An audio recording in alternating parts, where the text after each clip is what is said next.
Bien, bueno, primero que nada, siempre nos gusta poderle pedir a nuestros entrevistados e entrevistadas que se puedan presentar un poquito de quiénes son y a qué se dedican.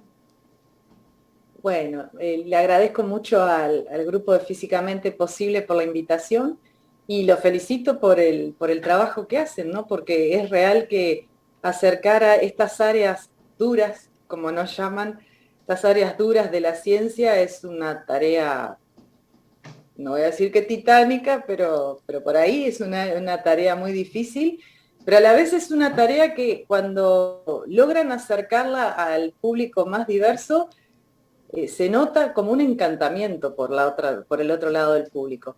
Pero bueno, empecemos por el principio. Mi nombre es Fernanda Cerdá, soy doctora en química. Eh, en realidad soy investigadora del área físico-química, o sea, el área de la mezcla entre la física y la química. Y de hecho, si bien la física me fascina y siempre me gustó, soy bastante mala en física, ¿no? O sea, eso vamos a dejarlo claro. Mi componente más fuerte es la química y he tenido que entrar a Recording in conceptos, progress. he tenido que al área de la física un poco por necesidad, porque bueno, hace unos 20 años, yo, o sea, hace más años que ingresé a Facultad de Química, pero mis primeros años, mis primeros 10 años dentro de la Facultad de Química fueron en el área de la química inorgánica, o sea, una de las áreas bien químicas y bien también concebidas como esas químicas duras. Generalmente uno recibe el nombre o el adjetivo de duro cuando son áreas que parecen más lejanas de la aplicación. En realidad tienen muchísima aplicación, pero no, bueno, reciben ese nombre. Y después, hace sí, unos 20 años, pasé a Facultad de Ciencias, que es donde trabajo, y entré en el área, empecé a trabajar en el área físico-química, en el área electroquímica en particular. Dentro de esa área empecé trabajando en la modificación de electrodos, o sea, de aquellos reservorios donde se producen procesos de intercambio de electrones, y un poco porque los caminos llevaron ahí y un poco porque en ese momento empezaron a existir fondos muy importantes en lo que era el desarrollo de las energías renovables. Fui direccionando lo que había ido aprendiendo en el trabajo de electrodos modificados. Electrodos modificados son aquellos reservorios, como insisto, porque en definitiva un electrodo es una superficie donde ocurren reacciones, pero uno lo puede modificar con distintos objetivos. Y bueno, y fui rumbeando y terminé en esto de lo que es modificar electrodos, pero para producir energía. Dentro del gran rótulo de modificar electrodos para producir energía caen muchísimos tipos de energía, pero muchísimos, y no solo la solar.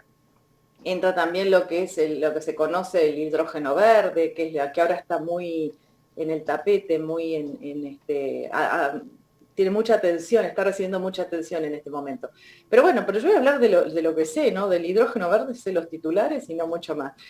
En particular en el laboratorio, en nuestro grupo trabajamos con lo que son celdas de Grätzel.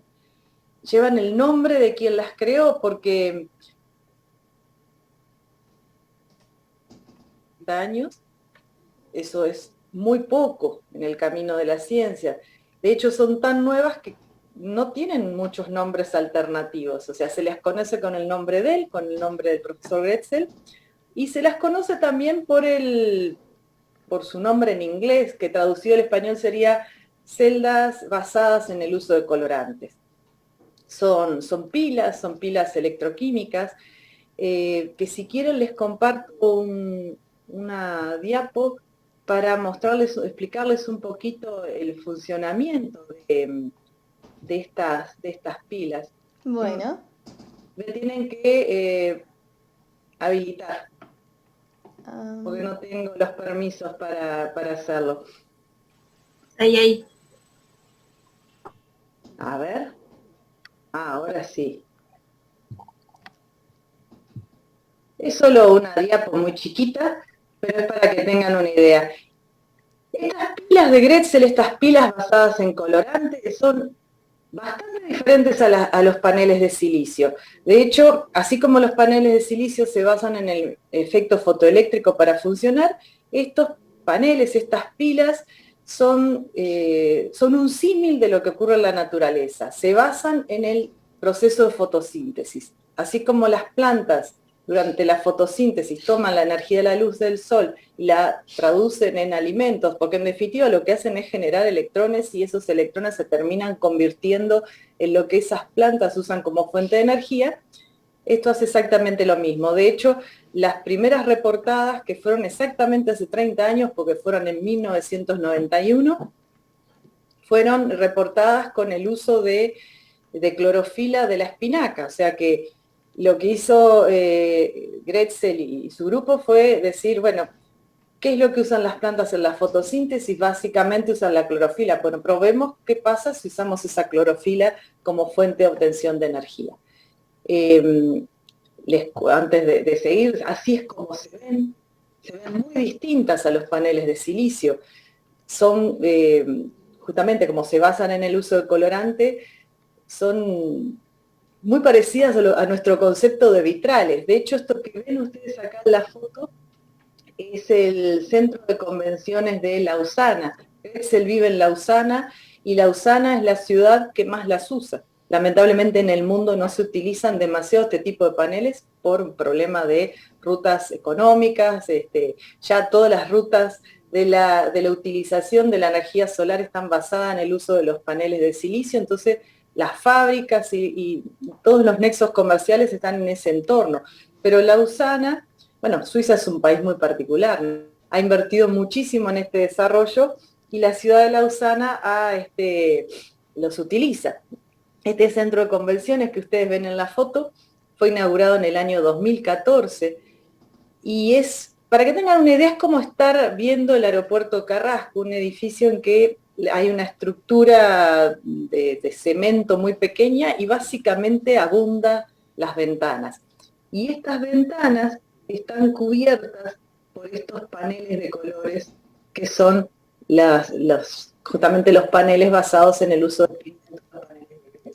En ellos el corazón, vendría a ser, un panel está formado por muchas celdas, esta vendría a ser uno de los electrodos de esa celda, donde se ve claramente la utilización del colorante.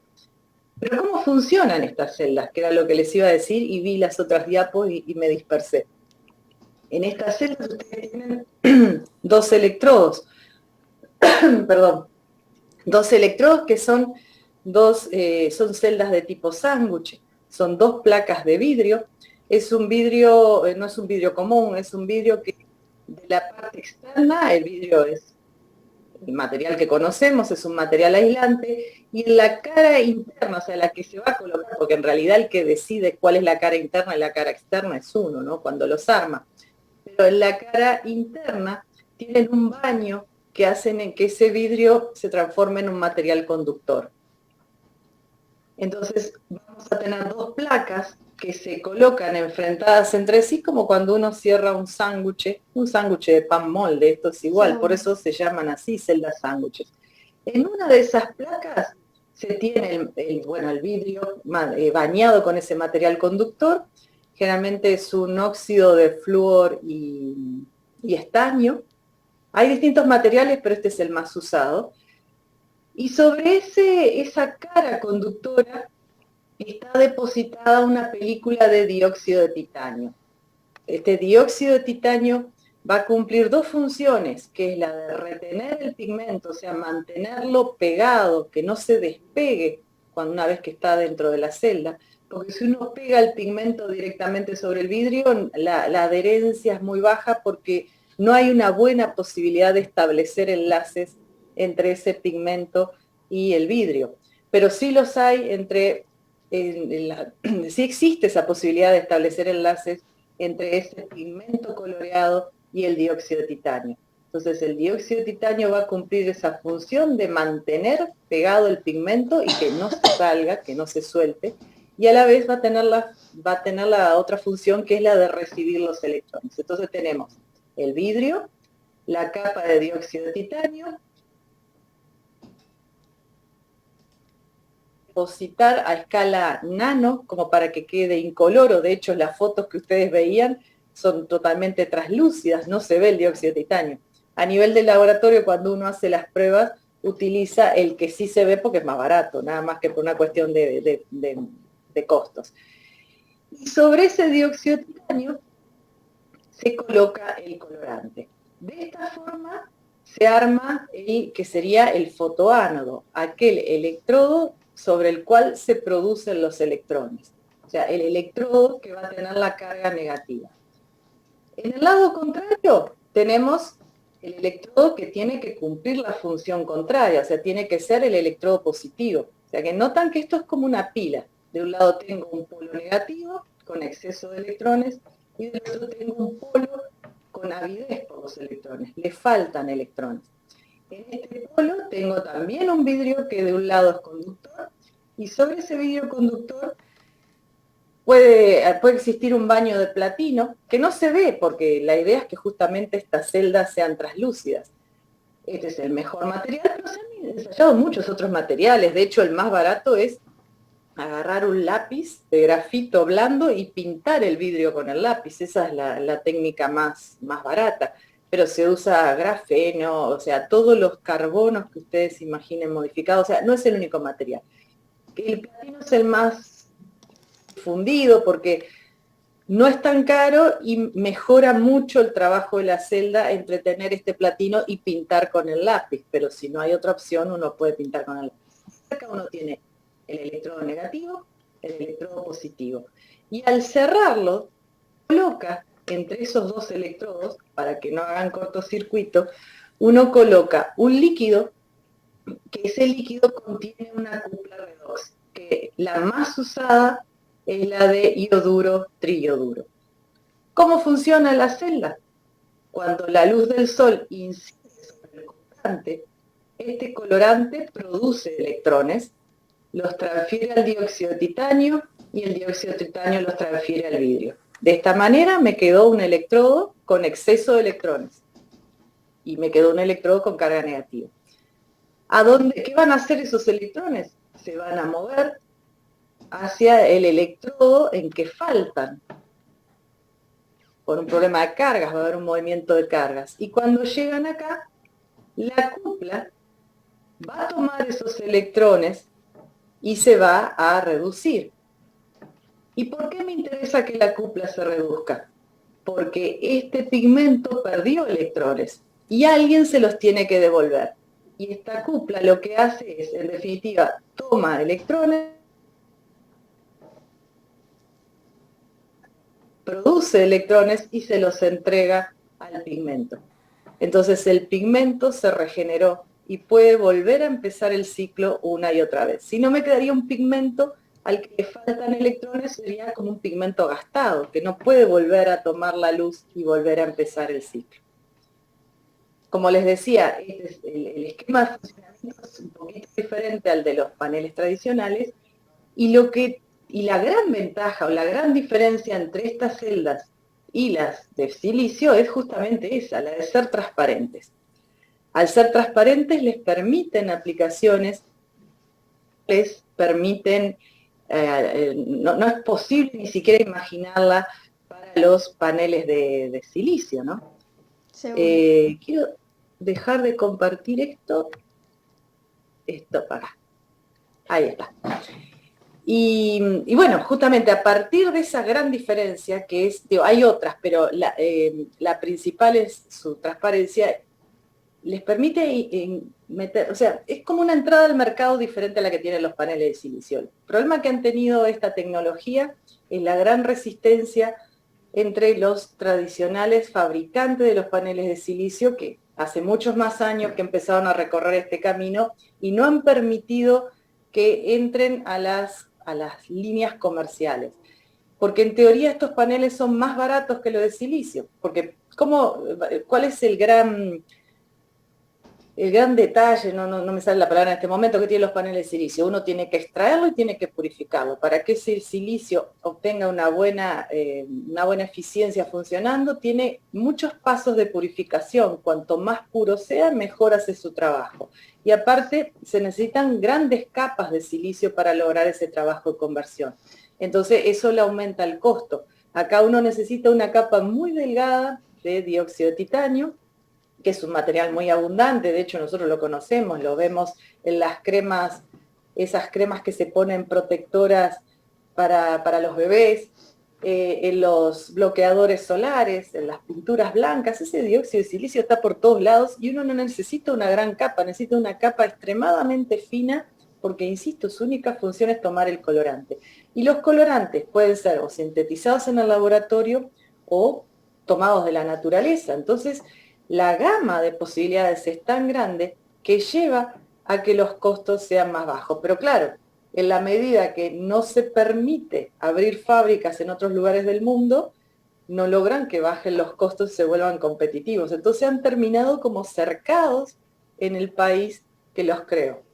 Y de hecho es Suiza el único país que ha logrado instalarlo. Los tiene en este centro de convenciones, tiene en el aeropuerto de Ginebra y los tiene dentro de la ciudad de Lausana. Lausana es una ciudad que está sobre un lago y ese lago tiene paseos peatonales y hay pasarelas. Bueno, esas pasarelas, las barreras, si uno las mira, bueno, yo las vi, estas sí que las vi en foto, porque el centro de convenciones llegué a visitarlo, pero las pasarelas son posteriores a mi visita y son de color verde porque, bueno, porque son estos paneles. Uno camina entre, parece que fueran placas de vidrio grande, pero no, son paneles que están están cumpliendo su función y de hecho ofrecen al final de la pasarela lugares de conexión donde uno puede cargar el celular si quiere, ¿no? Es un paseo público. Pero bueno, justamente lo que han hecho en estos últimos años, o sea, hay que entender que, insisto, esto apareció por primera vez hace 30 años. Y de 30 años pasamos de reportar que esto podía ser posible a que se hayan logrado instalar en el aeropuerto, en el centro de convención, en las pasarelas, ¿no? El camino ha sido enorme y las publicaciones que ha habido por año son miles y miles y miles, lo que ha llevado a me sale en inglés, qué horror, a una mejora en la eficiencia de estos paneles. De hecho, han logrado alcanzar a los de silicios y se proyecta que pueden pasarlos porque no tienen algunas limitantes como sí tienen los de silicio en su funcionamiento. Entonces, ¿en qué es lo que están ahora últimamente? En buscar aquellos nichos de aplicación en que no hay forma que puedan competir los de silicio. Y han encontrado dos. Y básicamente, insisto, basado en el hecho de ser transparentes. Uno es en los invernaderos, o sea, los invernaderos son básicamente estructuras traslúcidas, acá los más comunes son de nylon, y adentro se ponen las plantas. Bueno, lo que hacen es poner estos paneles que permiten durante el día que la luz los atraviese y llegue a las plantas, y de hecho hasta se puede jugar con el hecho de que la planta en realidad no utiliza toda la radiación de la luz, sino que hay sectores de la luz que le son más favorables. Entonces uno puede poner colorantes que haga que pasen solo o pasen en mayor cantidad de esto y en menor cantidad los que dañan a la planta. Y durante la noche esos colorantes estuvieron cargando baterías y lo que hacen es prender las luces que mantienen a las plantas iluminadas y siguen creciendo los brotes, ¿no? Y la otra aplicación que se proyecta para estos paneles es lo que se llama, bueno, de hecho el edificio de Lausana lo hace, son los edificios inteligentes, edificios que durante el día generan su luz para durante la noche funcionar. Son grandes extensiones al lado del edificio, pero nunca integradas, porque si lo integras, bueno, podrás integrarlo en el techo, pero esa ventana no lo podés poner en la ventana porque te quedaría bloqueado. Claro, una pregunta, sí. Disculpa que te interrumpí. Yendo ahí justo lo que estaba pensando en eso y vos lo mencionaste, que uno de los problemas más grandes que tienen las energías renovables es el tema de la integración en la sociedad y justamente el trabajo en el que estás vos como que plantea solución a ello, ¿no? Porque si podés tener un edificio que principalmente ahora se utilizan que tengan demasiadas ventanas o espejos, podés tener un edificio inteligente, que sea más eficiente y queda integrado en la sociedad y le brinda, o sea, por decirlo de una forma menos formal, queda muchísimo más lindo un edificio con colores que sea solamente transparente. No, claro, claro. Claro. Y tiene otras ventajas, ¿no? Bueno, justo Uruguay no es un país que se caracterice por los climas muy fríos, pero de hecho fue una ventaja que un poco también se dio un poco por casualidad porque teníamos la aprobación del Instituto Antártico en ese momento. Y es que vos, en las bases antárticas se han empezado a aplicar los paneles de silicio, pero te quedan en definitiva expuestos a las inclemencias del tiempo, ¿no? Porque vos, te guste o no, los tenés que poner afuera, porque si no esos paneles no van a producir energía. Y Claro, de y hecho vos en estuviste, invierno, ¿no? ¿cómo? Vos estuviste 2 veces, puede ser, en la base de Artigas. 5. 5 veces. Ah, yo estaba leyendo tu Para la currículum y no envidia, llegué. si vamos a producir Porque envidia, mirá que que se el produzca bien. currículum tuyo es muy largo, impresionante. Hermoso Bueno, fue, estuve leyendo hoy y te quería preguntar de eso, o sea, que estuviste varias veces en la base y, y qué se sentía estar ahí qué experiencia tenés de ello. bueno, son muchas cosas mezcladas. Lo que pasa es que justamente tuve la suerte de ir varias veces y fueron cambiando las cosas que yo veía. La primera vez que fui, mi primer shock, por decirlo de una forma gruesa, porque fue lo que sentí, imagínate, yo fui por primera vez en el 2015, o sea, llevaba prácticamente 20 años de mi vida, no voy a decir como investigadora, porque cuando empecé a trabajar en Facultad de Química todavía era estudiante, pero en definitiva metida en la mesada y tratando de resolver mis pequeñas preguntas en una mesada, ¿no? Y nunca había salido de un laboratorio. Y me topé ya grande, porque no hace muchos años, ya estaba pisando los 50, me topé por primera vez en mi vida con tener que salir a un territorio a buscar mis reactivos. No sabía ni por dónde empezar, no tenía ni idea. Es increíble cómo te funciona la intuición, ¿no? Porque buscas en bibliografía y decís, bueno, cruzaré los dedos que sea así, ¿no? Y bueno, tan mal uno no está, ¿no? Digo, entonces mi primer gran impacto fue eso, tener que salir de mi laboratorio. El segundo fue tener que salir con gente que no hablaba mi idioma, pero en el sentido, o sea, éramos todos uruguayos, ¿no? En el sentido que ellos eran biólogos. Claro, Y ellos miraban las cosas con una curiosidad muy diferente a la mía, lo cual estaba buenísimo porque yo aprendí un montón de ellos. Aprendí, no voy a decir que soy ahora experta, pero aprendí sobre pingüinos, sobre fauna, sobre flora, sobre musgo, cosas que me gustaban o me llamaban la atención, pero que no eran mi palo. Y hasta aprendés detalles de que se te voló una bolsa y te mandaban a correr atrás de la bolsa porque no podías dejarla libre, no por el hecho de contaminar y por decir, ay, cayó una bolsa, sino por el miedo de que algún animal después la comiera y eso le podía producir consecuencias. Entonces, fue también el empezar a cambiar mi cabeza sobre todo eso que escuchás de no contaminar, pero con otros ojos, sino con tratar de cuidar y de no afectarlos a ellos. O sea, vos a veces en tu camino te topabas con, sobre todo con pingüinos te topás bastante, ellos no sienten, o sea, la impresión que te da es que la mayoría de ellos nunca vio un ser humano, que era también otra sensación diferente, ¿no? Porque vos acá te acercás a un ave, a cualquier animal, al estado salvaje, y generalmente huye de vos. Sabe muy bien lo que es un humano y sabe que se tiene que cuidar. Pero acá no, o sea, como que con la misma curiosidad que los mirabas vos, te miraban ellos, como diciendo, esto nunca vi, ¿qué es Seguro. esto? Y no tenían miedo. Y después estaban los otros un poquito más agresivos de que no sé qué bicho es, pero este es mi territorio y así que andate. Pero vas aprendiendo hasta esas cosas. Después también vas aprendiendo cosas que a vos te sirven. Vos de repente en la primera campaña ibas con un montón de ideas y después te das cuenta que eran, no, que estabas mal, que ni ahí. Pero a la vez te surgen nuevas, porque de hecho, en la última campaña lo que hice fue llevar un pequeño panel que estuvo instalado ahí 2 años, que ahora está en Montevideo, volvió ahora, a principio de este año volvió, y nunca se me había ocurrido hasta que lo vi ahí, porque cuando estuve ahí dije, pero acá es el lugar para aplicar los paneles de Gretsen. Porque acá poner un panel de silicio, que de hecho los vi, y los vi funcionando en algún refugio, y los ves cómo se maltratan y cómo se les van apagando algunas celdas porque les ves los lamparones de celdas que dejaron de funcionar, ¿no? Y vos claro. decís, pero si yo acá pongo un panel de este estilo, porque era así, nunca lo hubiera dejado a la intemperie, pero de todas formas, aunque fuera más grande y cubriera la ventana, también seguiría poniéndolo ahí adentro. Porque ahora sé, o sea, en ese momento lo único que se me ocurrió fue, bueno, acá va a estar protegido. Después supe que aparte, yo trabajo con pigmentos naturales, y con los pigmentos naturales tu principal enemigo es la degradación. Y la degradación, la temperatura, el calor, es el gran problema, es el gran dolor de cabeza.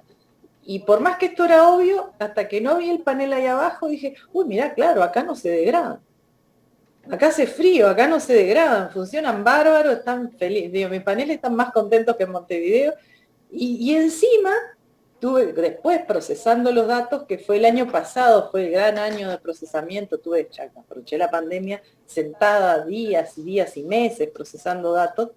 Reconozco, sí, no soy muy hábil, pero bueno, pero se hizo. Me daba cuenta de que al panel no le afectaba. A ver, ¿qué es lo que yo esperaba? Que en junio y julio el panel se apagara, o básicamente produjera muy poco, que es lo que pasa con los paneles de silicio que están instalados en la base, que están también en modo de prueba, pero me pasaron los datos y tuve cómo analizarlos. Yo esperaba lo mismo. Mi sorpresa fue que no solo no se apagaba, sino que su producción estaba al mismo nivel que los meses de verano. Y eso no me la esperaba. Y debe ser, digo, es mi opinión, ¿no? Debe ser básicamente porque este tipo de tecnología usa tan poca luz que cuando hay poca luz, porque el sol está bajito, ¿no? Pero está todo nevado, esa nieve refleja, y todo ese reflejo el panel lo ve. Y los de silicio por alguna razón no. Y están Claro, y ubicados son muchísimo con más la eficientes. misma... ¿Cómo? Son mucho más eficientes, entonces, como que no, porque Usan todavía esto mejor no la lo luz publicaste, ¿no? difusa, ¿no? Recién es algo que estás viendo, que del tratamiento de datos, o ya hay una Los datos publicación están sobre eso. procesados y los mandé a publicar, y honestamente me los han pedido 1000 veces y siempre digo lo mismo, hasta que mis pares, porque viste que estas cosas hace un mes que No, también no, me lo sí, decían, sí, pero yo hasta te que mis preguntaba pares porque no era los como avalen, yo por no los puedo. curiosidad. Sí, ¿Eh? sí, era por No, pero digo, curiosidad, a lo que que estaba voy muy es bueno. que cuando si digo yo que algún día saldrán, espero, con el trabajo que me dieron es lo que realmente Esperemos que espero, sí. pero cuando estén realmente los voy a hacer público, porque lo lindo es eso, ¿no? Ver cómo, claro, no tengo cómo demostrar que ahí hubo nieve y ahí no lo hubo, más allá de que, porque tengo 2 años y tuve la suerte de que en junio del 2019 no nevó y el panel prácticamente se apagó, y en julio de 2020 ni se enteró. Y sé porque en ese momento me comunicaba con gente de la base, pero no tengo cómo demostrar importancia, porque tuvo que pasar un año más para que me diera cuenta de que el hecho de que estuviera nevado al panel le importaba. Podría volver a mandar otro panel y eso, pero bueno, en este momento no tengo contacto con el Instituto Antártico, o sea que ya no soy la única en que juego este partido, pero bueno, es una cosa que queda por comprobar, si realmente ahora sabiendo esto, es realmente la nieve la que hace la diferencia, ¿no? Seguro. Y uno escuchando todo esto tan interesante y todo sobre sus investigaciones, sus áreas de interés, uno se pregunta cómo surge ese gusto por la ciencia, de dónde surgió, qué lo motivó. Entonces, bueno, esa es la siguiente pregunta que le queremos realizar. ¿Qué fue lo que inspiró o motivó su gusto por la ciencia y lo que hizo que terminara por elegir dedicarse a esta área de conocimiento? Bueno, yo contrariamente a lo que todo el mundo contesta, yo de chica jamás soñé con ser esto. Viste que todo el mundo dice, ay, yo de chiquita yo me veía. No, yo jamás. Yo iba a ser veterinaria. A mí me encantan los animales, iba a ser veterinaria y de hecho hice todo, hice sexto en medicina, hice todo para anotarme en la facultad de veterinaria. Y no sé qué pasó en ese verano, básicamente es que honestamente no puedo ver sangre. Y no sé por qué. Yo salí de diciembre del liceo y en febrero me estaba anotando en Facultad de Química. ¿Qué pasó en el medio? No tengo la menor idea. Supongo que un poco eso, que la química me gustaba. Y bueno, y fue lo que hice. Después hubo una materia de segundo y tercer año que me gustó muchísimo, justamente la química inorgánica. Y yo dije, yo quiero trabajar acá porque me encantó, y empecé a trabajar ahí, y te van dirigiendo, ¿no? Porque vos decís, yo quiero estar acá, pero vos te creés que es solo dar clases. Yo no tenía muy claro lo que había atrás, eso de ir a la mesada. Y ellos te van diciendo, bueno, ahora que estás acá, entonces vas a trabajar con fulano, vas a trabajar con mengano, y básicamente es recibir órdenes. Te dicen, bueno, Fernanda, lo que tenés que hacer, quiero que hagas esto, y te vas encontrando, o por lo menos fue lo que me pasó a mí, con que empezaba a hacer algo para responder una pregunta, pero empezaba yo a generar mis propias preguntas. O sea, había cosas que no me cerraban, entonces empezás a hacer, o en tu cabeza diagramás que vas a hacer un experimento, y cuando querés ver, hiciste 45 porque se te fueron despertando cosas que vos decís, pero esto será siempre así, vamos a probar. Y ahora me dio esto, pero ¿será que da esto? Vamos a probar por otro camino. Y te vas enredando. Después ya empecé a ser yo la que elegía qué quería hacer. Y tenía mi camino muy decidido, pero bueno, cambié de facultad, cambié de área y me gustaba la electroquímica. Y dije, bueno, ya que me gusta, vamos a aprender. Y cuando empecé a aprender, empecé caracterizando cosas inorgánicas, ¿no? Compuestos, para que se entienda un poco qué son esos compuestos inorgánicos, son básicamente, por lo menos los que yo evaluaba, los que se usan para diagnóstico de imagenología, esos compuestos radioactivos que te inyectan y que dan una imagen de tu órgano, si es que tu órgano tiene comportamiento tumoral, o hay algún problema en tu corazón, porque tienen la imagenología es muy variada también. Bueno, entonces, básicamente yo trabajaba con esos compuestos, y el querer evaluar su comportamiento redox era una curiosidad que tenía ahí latente, y que fui aprendiendo a hacerlo, y después que aprendí a hacer el ABC de la electroquímica y a caracterizar esos compuestos inorgánicos, empezaron a surgir otras dudas. Bueno, pero entonces, si estos compuestos inorgánicos que se van a utilizar en radiofarmacia, es importante ver su unión a proteína, y empecé a modificar electrodos, para captar esos compuestos. Y después surgió con que en el área de energía se estaban haciendo grandes inversiones, y dije, bueno, ¿cómo paso estos electrodos modificados a algo de la área de energía? Y ahí había surgido... fíjate, ya llevaba 20 años Gretzel caminando, pero bueno, yo recién me enteré ahí, tenían algo en la construcción muy similar. Y cuando me metí en esto, me metí en un baile con mayúsculas, porque eran muy difíciles de entender. Yo hacía agua por todos lados y me llevó muchos años, y sigo estudiándolas, y me encontré con que me resultaba fascinante a esta altura del campeonato tener que sentarme frente a un libro a estudiar. Bueno, en realidad no son libros, son publicaciones, ojalá fueran libros, porque los libros son más ordenados, pero me encontré con que me encantaba seguir aprendiendo a esta edad, y está bueno que quede claro que cuando uno dice aprender, no es... no es preguntarle a alguien, porque no tenés un referente acá en Uruguay.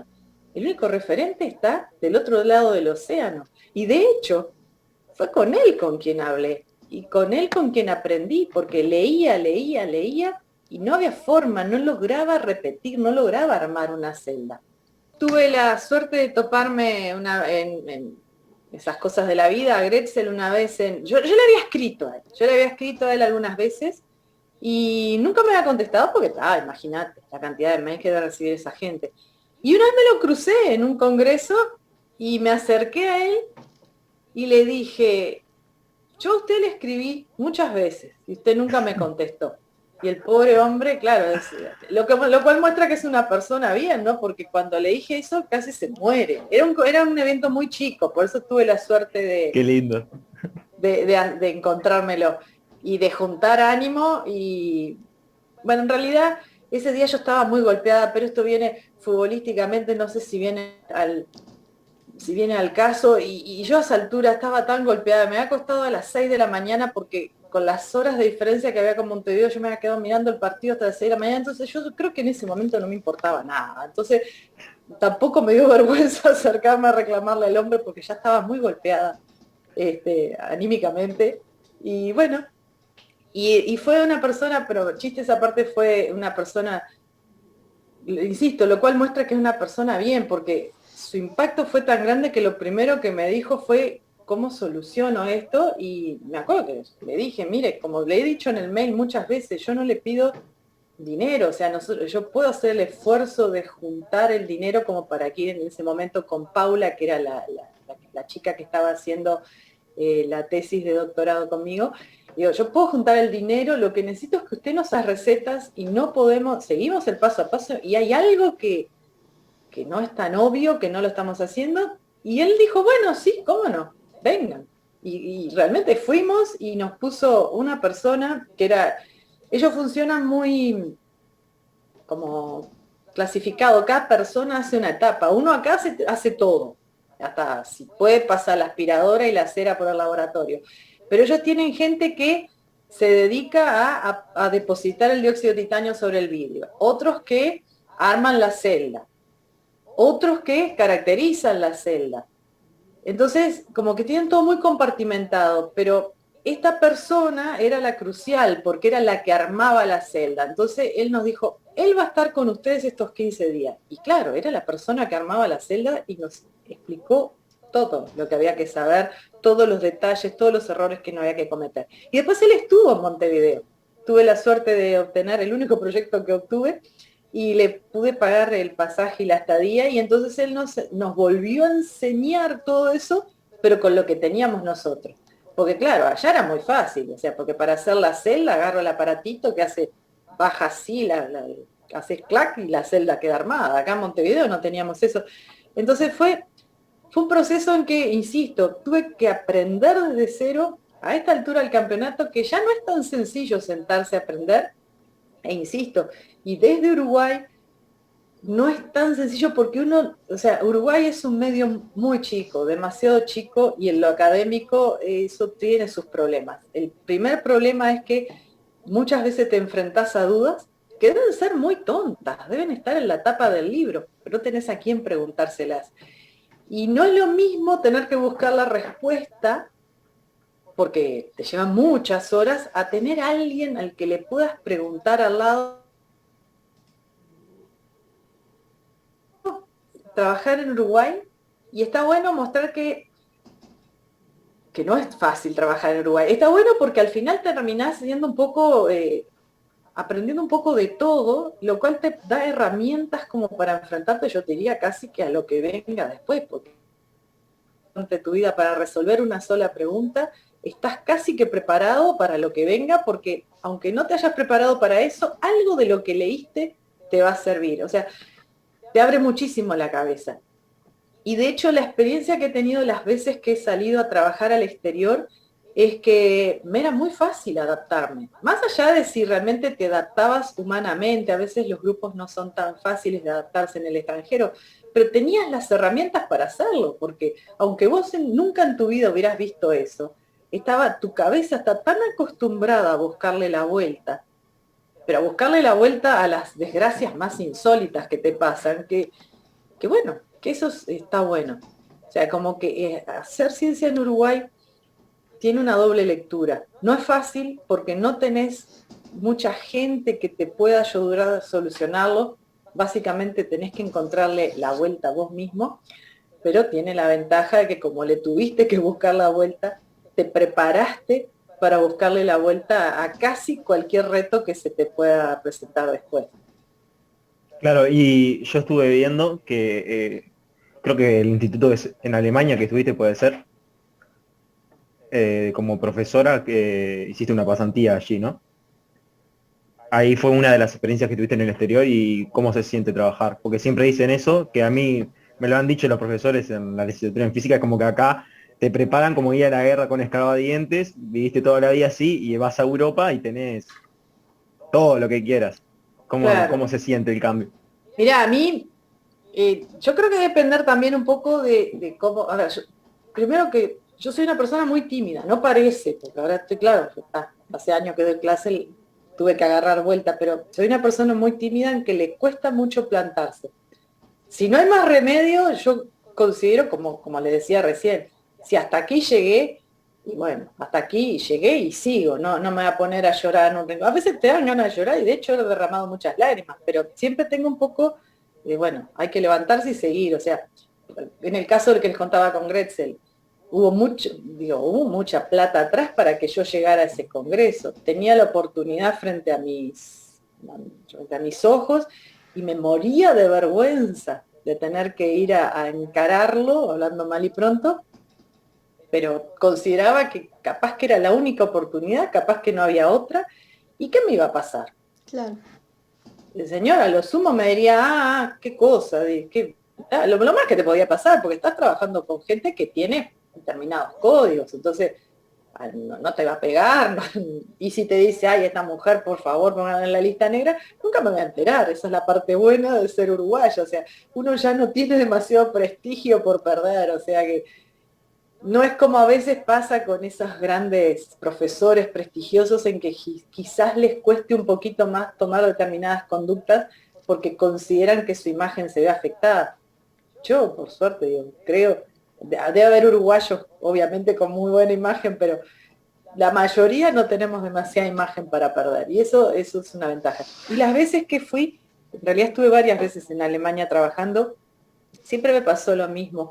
Siempre sentí, ellos tienen una forma, a mí me gusta mucho trabajar con ellos, tienen una forma de trabajo que no te complican la vida. Te quedás solo, como el uno, solucionate. O sea, vos estás acá está tu mesada, cualquier cosa que precises, mañana está en tu mesa, no tenés este reactivo, no te preocupes, ya agarro el teléfono, lo llamo, mañana lo tenés. Pero después solucionate vos porque tienen una forma de no estar atrás tuyo que tiene su pro y su contra. Yo insisto, a mí me encanta que no me anden atrás y me dejen sola. Pero a la vez me pasaba con que llegaba y me topaba que no sabía ni prender el aparato, ¿viste? Eran cosas que nunca había visto o técnicas que nunca había visto. Y bueno, ahí tenés dos, o te sentás a llorar porque te enfrentás a un equipo que nunca viste, no sabes ni cómo se usa, no estás en una pasantía muy larga, o sea, no es como para decir, bueno, voy a estar 3 años, me siento con el manual, me siento a estudiar y dentro de unos meses arranco. No tenés ese tiempo. Entonces, o te tirás al piso a llorar o decís, bueno, estoy acá, para que yo llegara acá hubo mucha inversión atrás, bueno, vamos. ¿Tenés tiempo hoy? Contame. No tenés tiempo hoy, no importa. Mañana a esta hora te golpeo de vuelta. 3 días, 4 días, quinto, al sexto te puedo asegurar que te dicen, bueno, sí, a ver, ¿qué querés saber? Y tenés herramientas, ya te digo, me pasaron cosas insólitas de comprar electrodos, pagar un dineral por esos electrodos y que no funcionaran. Y ellos, los alemanes, con toda la formación que tienen, no tenían la menor idea de cómo solucionarlo. Y bueno, se me ocurrió, y bueno, ¿vieron los tips de las pipetas? Sí. Como si agarraran un pedacito de plástico muy finito, para que el que nunca lo trabajó, como para que tengan idea, ¿vieron los cotonetes que tienen un bastoncito de plástico? Sí. Es como si le sacaran, es exactamente lo mismo, pero es como si le sacaran el algodón y les quedara el plástico ese duro. Bueno, yo dije, cuando vi que los electrodos no marchaban, dije, a mí no se me ocurre, es que estén demasiado pesados, pues eran electrodos para un piso eléctrico, que no vibraba. Yo dije, la única que el electrodo quedó muy pesado a los fabricantes. Entonces lo único que se me ocurrió fue agarrar un tip, o sea, como un bastoncito de plástico, y raspar, hasta a lo bestia, a ver si funcionaba algo, y los electrodos funcionaron maravillosamente. Esas cosas y los hermanos se quedaban como deslumbrados diciendo, qué grosa esta mujer, ¿cómo se le ocurrió? Pero no, experiencia de ser uruguayo. Exactamente, estás tan acostumbrado. Claro. Ellos tienen eso de que si no tienen la pieza exacta que va en el equipo exacto, ni siquiera se toman 2 minutos de su vida en ver cómo lo reparan. Vos venís del camino contrario, aunque vos recibiste eso, tu próximo mes o 2 meses o lo que sea de vida dependen de que eso funcione, y si te sentás a esperar que lo repare por vos, el reloj sigue continuando.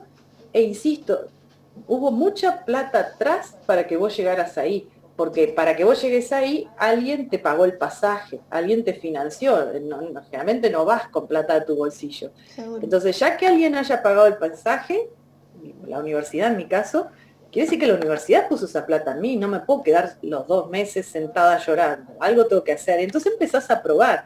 y empezás a probar medidas desesperadas. Y bueno, de todas esas medidas desesperadas, te diría que generalmente la primera o la segunda que probás funciona, lo cual quiere decir que estás preparado para hacerlo, aunque no lo sepas.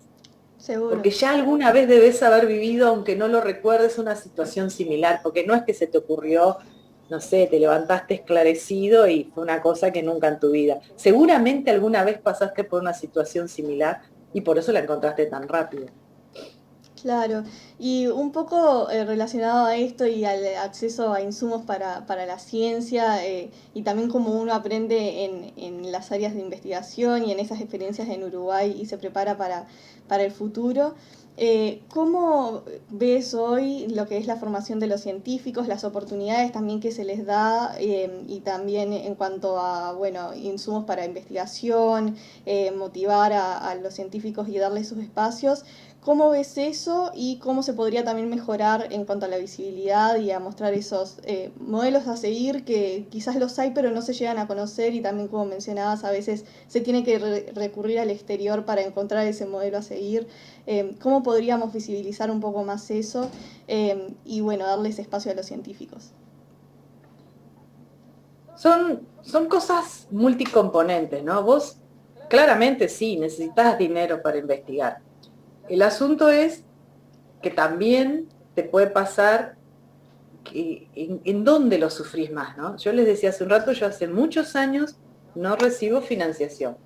Entonces, me habitué le busqué la vuelta para seguir adelante sin ese dinero. Entonces, tengo un equipamiento básico que pude adquirir y eso me permite seguir contestando algunas preguntas.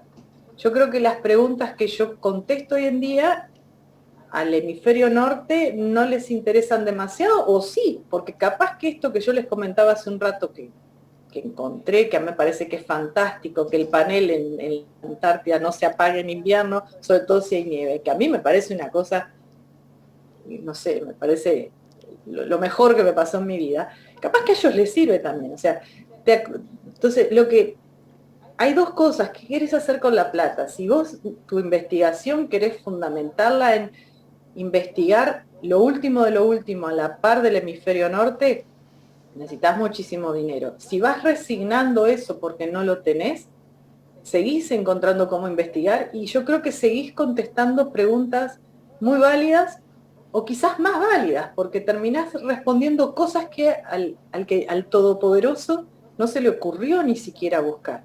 Pero tenés una cosa que no tenés cómo recuperar y es la que a mí me duele más, y es que no tenés cómo pagarle a jóvenes recursos humanos. Hoy en día, nosotros estamos en un laboratorio, en un instituto, insertados en una licenciatura en que no somos el laboratorio que ellos eligen, ¿no? Claramente una licenciatura en bioquímica, ellos buscan cosas más relacionadas, por ponerle un rótulo grande, el rótulo salud, lo que es el rótulo de las ciencias más físicas, no les interesa.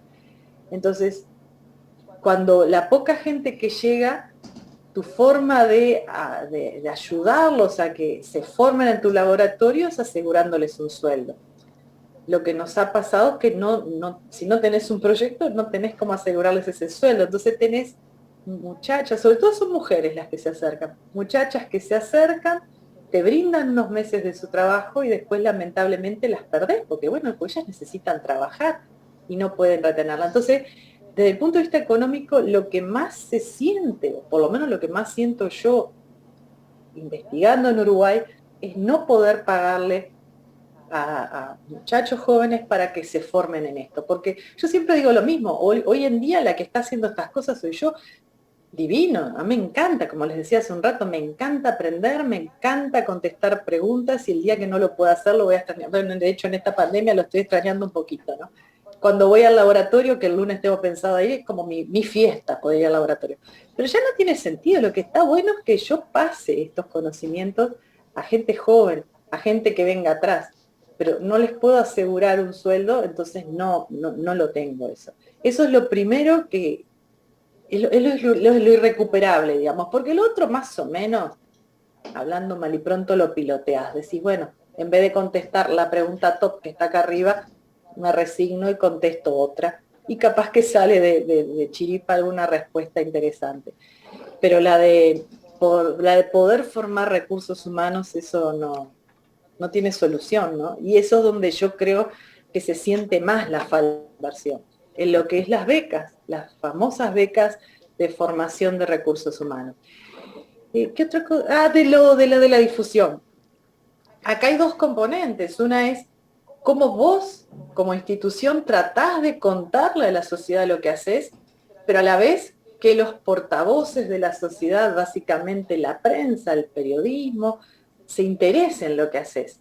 Y esto estuvo todo muy, muy divorciado durante muchos años. Yo creo que por suerte el año pasado, a raíz de esta situación especial que estamos viviendo, empezó a haber una necesidad, y se nota que hay una necesidad del periodismo en saber en qué está la ciencia y qué hace la ciencia, porque tuve la suerte que lleguen hasta mí, o sea, llegaron hasta mí porque hay avidez. No, yo no trabajo en salud, no trabajo en nada que sea rutilante, nada que sea, no sé, que esté en el top en este momento, y la prensa se interesó, es porque hay una avidez de la prensa. Entonces yo creo que lo que está haciendo Facultad de Ciencias, pero recién este año, porque recién este año contrató una persona para eso, es empezar a conversar con la ciencia, empezar a tener a alguien, perdón, con la ciencia, no con el periodismo, alguien que le cuenta al periodismo, esto es lo que está pasando en este momento en facultad. Y los periodistas lo reciben muy bien. El Instituto Pasteur lo tiene esto, lo tiene de hace muchos años, y de hecho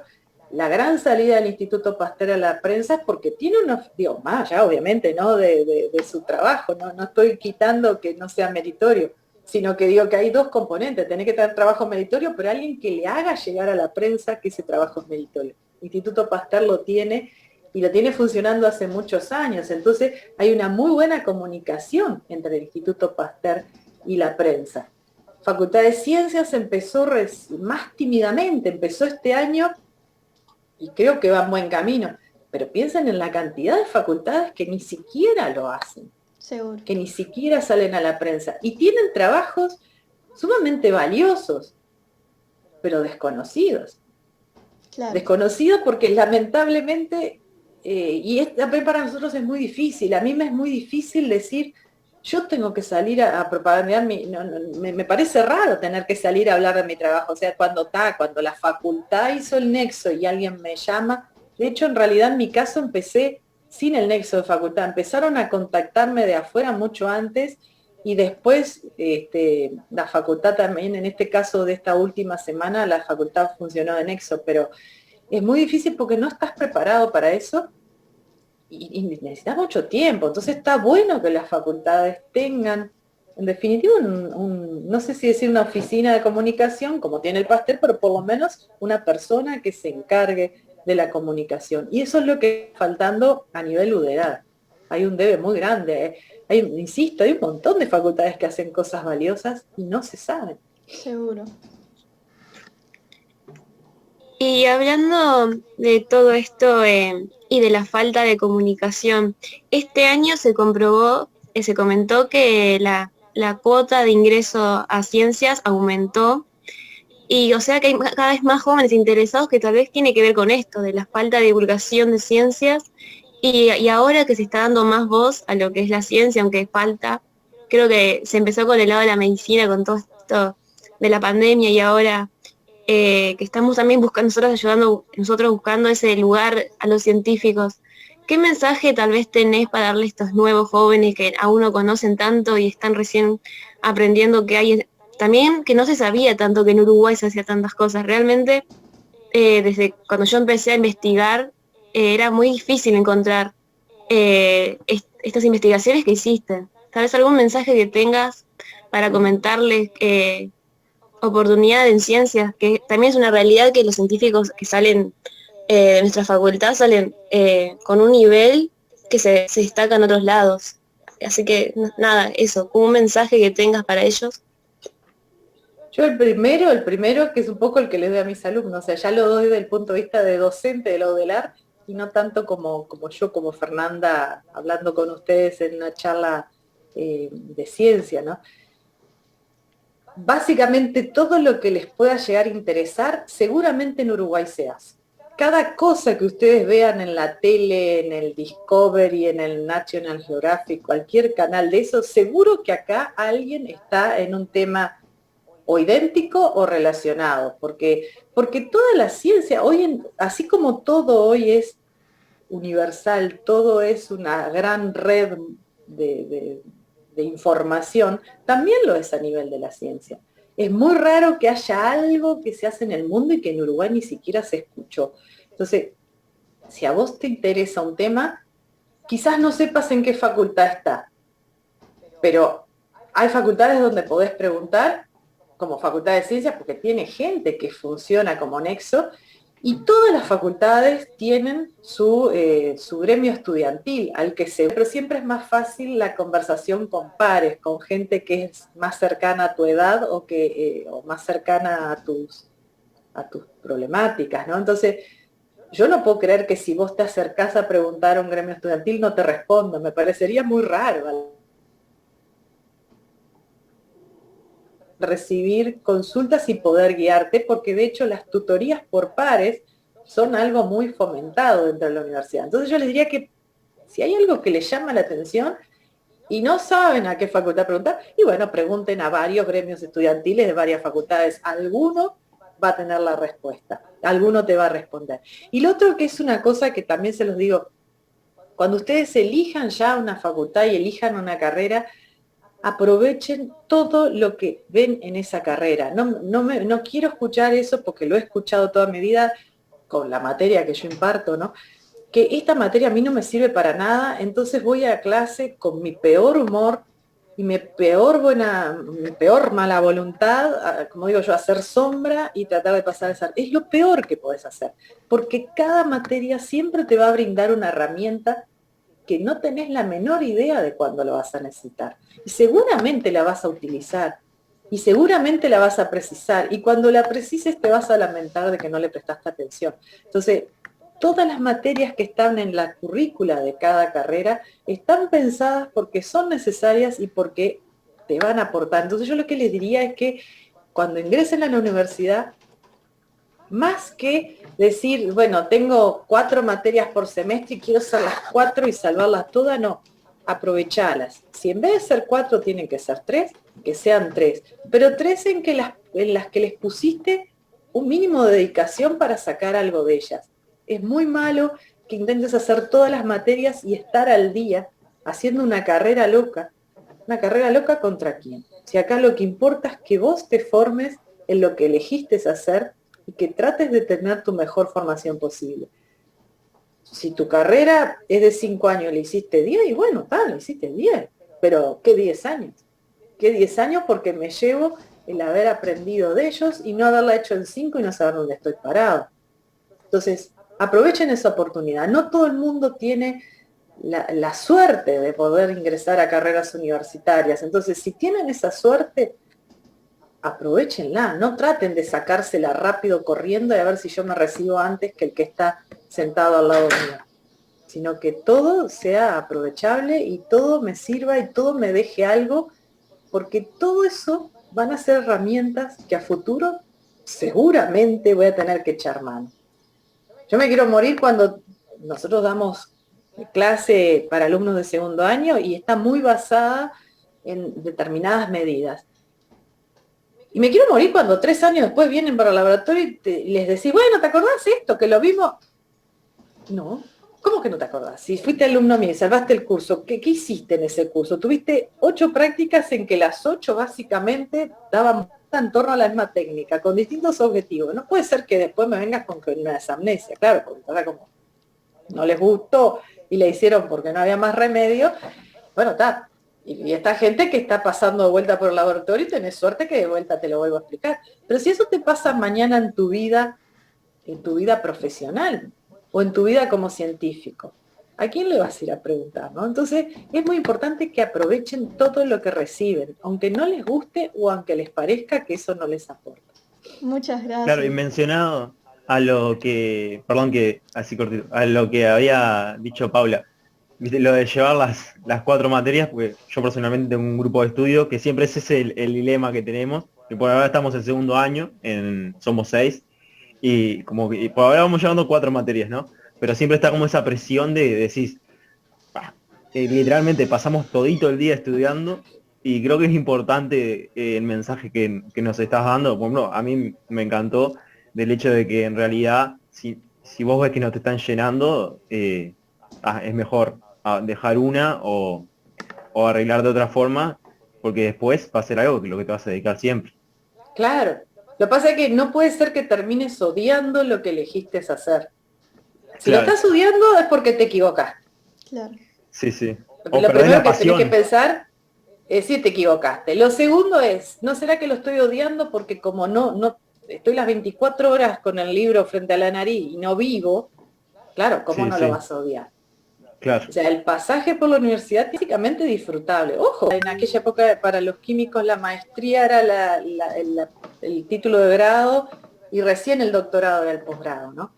Y a mí me llevó mucho tiempo y fue doloroso, digo, ¿cómo no te voy a decir que no? Digo, fue doloroso ver cómo yo Claro. perdía cursos o dejaba materias y mis compañeros de generación seguían expresos. Pero bueno, después me fui dando cuenta que si seguía en esa me iba a enloquecer y de hecho vi mentes que se quebraban. Sí, Gente, eso nos está pasando a nosotros. Por eso pero justo se me gustó quebraban, mencionarlo, que se están quebrando pila de claro. compañeros Y y es que no no es la sabes qué idea, o sea, hacer. si vos no podés, si al ritmo que vos te estás imponiendo la estás pasando mal, y bueno, afloja el ritmo y disfrutalo. Y si vos estás todo el día enervado, estudiando los conocimientos de todas esas materias. Entonces, es una decisión dolorosa siempre Sí, sí, por dejar eso una te materia, comentaba que pero tipo es una decisión re difícil. ahí está, pero siempre digo lo mismo, yo no fui la mejor de mi generación. Es más, debo estar, no te diría que las peores, pero bastante bajita dentro de mi generación. No te voy a decir que ahora soy de las rutilantes, pero sin embargo, siendo una de las flojas de mi generación, no tuve problemas para sacar adelante en la vida académica, ¿no? Las, las líneas de investigación que quise sacar, no tuve ningún problema. Ujú. Y te diría que la saqué, bueno, obviamente, que recibí el apoyo en este caso de Grecia, pero no tuve un apoyo de que tuviera alguien al lado mío, a la par, diciendo, bueno, vamos a diseñar esto. Era yo la que diseñaba las cosas. Y no tuve drama. Y Seguro. sin embargo no me recibí entre los mejores de mi generación. Lo que pasa que, bueno, se ve que dentro de esa lentitud con que decidí encarar las cosas, y eso más allá del CV, yo prioricé muchísimo lo que era el trabajo en mesada. A mí me gustó ya de entrada, ya en tercer año me gustó eso de, sin saberlo, de que me gustaba estar en la mesada, insisto, primero guiada y después sola, y eso me reportó muchos más beneficios, el tener que enfrentarme yo misma a mis propias preguntas y a una edad en que si tenés que preguntar no te molesta, en que si tenés que preguntar no te da vergüenza, porque todavía son tus docentes, entonces tenés que preguntar y vas a decir, profe, de otra materia, ¿no? Profe, sabes que estoy trancada con esto, pero me acuerdo que lo vimos en tu materia, pero no me acuerdo cómo era que salíamos de esta. Y la mayor parte, te digo la verdad, no recuerdo a alguien que me haya dicho, no, mira, no tengo tiempo, dedicate a otra cosa. Siempre la actitud de quien recibe la pregunta es, a ver cómo era, y el lápiz y el papel, y vamos a tratar de pensarlo juntos, y cuando no, te decían, wow, no, esto, vení, vamos a armar una mesada y lo hacemos acá, a ver si, y terminaba él midiendo, porque Claro. yo no podía resolverlo y el tipo tampoco, o sea, y eso no Seguro. es impagable. Sí, sí, la ayuda y la colaboración en la ciencia, que es algo fundamental desde que se Sí, empieza a estudiar. sí, sí. Y sobre todo si empezás más chico porque te da menos... Bueno, ojo, yo ahora si tengo algún problema también lo pregunto, pero siempre te es más fácil cuando todavía estás... Él fue tu profe el semestre pasado, fue hace poco y como que te da menos aprensión capaz de acercarte, no sé. Seguro. Muchísimas gracias. Nos quedan unos 6 minutos antes de que se cierre la Sí, reunión de antes que se Zoom. corte. Pero para finalizar, si quisieras dejar un mensaje final o algo que quieras compartir también ahora en tiempos de pandemia, que está un poco complicado también el estudio para los jóvenes, algunos de manera virtual o semipresencial, algún mensaje que les quieras dejar a ellos o motivarlos y bueno, algo que quieras compartir para finalizar. Bueno, eso sí, ¿no? Vos lo dijiste para motivarlos, o sea, el gran problema que estamos teniendo en esta pandemia es la cantidad de porcentual, ¿no?, de alumnos que se sienten sobrepasados y dicen, no voy más y abandono. Es algo que sí, es comprensible, el no voy más, el no puedo más, el sentirse aislado, porque el trabajo en equipo es precioso y a veces el estudio en equipo es precioso porque está bueno estar estudiando y esto no lo entiendo y capaz que el que está sentado al lado mío lo entendió y me lo explica. Pero es lo que nos tocó vivir. No hay que... Es cierto, uno se siente que no puede más, y bueno, entonces si uno se siente que no puede más, ojo un poco, salgo a dar una vuelta. Es increíble una vuelta a manzana, cómo te cambia la impresión, porque uno está muy encerrado y a veces salís, das una vuelta a manzana y el cambiar de ambiente, ese aire fresco es maravilloso y decís, bueno, sigo adelante, porque es lo que me tocó vivir, ya es así, no voy a pelear contra eso. Y si encima, a consecuencia de eso, tengo que dejar algo que elegí hacer, es demasiado castigo para una misma persona. Yo creo que por más que uno se sienta agobiado, hay que intentar, falta menos, ¿no? Ya, si llegamos hasta acá, ya falta menos, y aunque me parezca que no puedo más con el curso o no puedo más con esa materia, hay que intentar seguir. Y hay que probar cosas nuevas, porque a veces uno se siente agobiado, porque dice, yo con este curso no puedo. Y vos le decís, pero ¿por qué no me preguntaste? Y pregunten, para eso está el docente. Manden mail. El docente no te va a poner en una lista negra porque hay que pesada, mandó 3 mails preguntando. O sea, usen las herramientas, se sienten agobiados, hagan la consulta, cuéntenle a su docente que se sienten agobiados. Capaz que el docente no te puede ayudar, pero porque uno no tiene las herramientas, pero te deriva a gente que tiene herramientas como para ayudarte. Entonces, si se sienten por alguna razón que se están bajando los brazos, háganselo saber al primer referente que es el docente. Si ese docente falla, cosa que me cuesta mucho creer, pero puede pasar, intenten el segundo escalón. El estudiante, el que está a la par de ustedes, pero no se aíslen y quédense encerrados diciendo, no, demás, abandono. Seguro. Traten de no aislarse, de buscar a alguien que los escuche, y probablemente eso les va a dar el oxígeno para seguir adelante, un cachito más, que es lo que falta. Yo creo que ya no falta tanto. Nada, es eso. Muchísimas gracias, muchas gracias por ese mensaje y por su tiempo y amabilidad en esta entrevista.